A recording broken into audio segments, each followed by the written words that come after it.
కాలిన గాయాలకి ఐస్ పెడుతున్నారా? అయితే ఈ వీడియో మీకోసమేనండి. గాయాలు అంటే బర్న్స్ అంటాం. కిచెన్ బర్న్స్ లో మేజర్ గా విమెన్ ఏం చేస్తారంటే ఐస్ పెడుతూ ఉంటారు ఫ్రిడ్జ్ లో తీసి.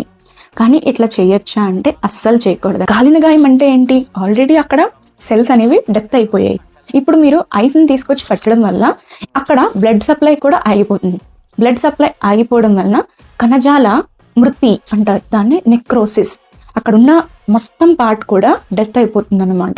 అందుకే ఐస్ ఎప్పుడు పెట్టకూడదు. ఐస్ పెట్టడం వల్ల ఏదైతే రక్తనాళాలు ఉంటాయో అవి కన్స్ట్రిక్ట్ అయ్యి రక్త సరఫరా ఆపేసి అక్కడ డెత్ అయ్యే విధంగా చేస్తుంది.